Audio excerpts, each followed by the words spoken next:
यहाँ पर हमें निकालना है 8 के प्रथम 15 गुणजों का योगफल। तो AP बराबर हमारे पास दे रखा है 8 हो जाएगा, और अगला हो जाएगा 16 हो जाएगा, 8 या 24 हो जाएगा, और 8 चौक 32 हो जाएगा। 4 पद जो है समांतर श्रेणी के हम लिख लेंगे।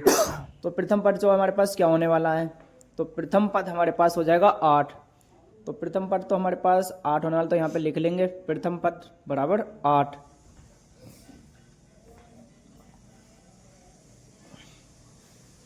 तो यहाँ पर फाइनली हमने लिख लिया है प्रथम पद। प्रथम पद को क्या बोलते हैं, A1 बोलते हैं। A1 बराबर 8, 7 बनकर डी हमें निकालना। डी हम कैसे निकालते हैं, A2 माइनस A1 करेंगे, यानी कि दूसरे पद में से पहले पद को माइनस करेंगे, तो हमारे पास कितना आ जाएगा, 8 आ जाएगा। तो फाइनली फ्रेंड्स हमारे पास सारे मान आ चुके हैं। ए का मान चाहिए था हमारे पास, ए का मान भी आ चुका है।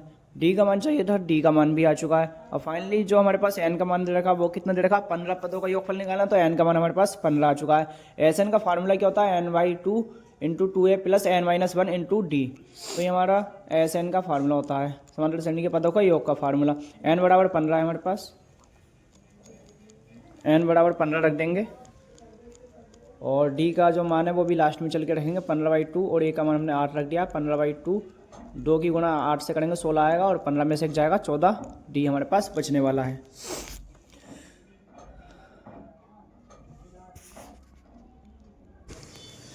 फाइनली फ्रेंड्स यहाँ पर हमें केवल डी के मान को यहाँ पर रखना है, और डी के मान को रखने के लिए सारा कुछ ऐसे कैसे लिखेंगे। 14 आया तो गुणा में डी की जगह हमें रख देना है 8, क्योंकि 8 हमने निकाला था।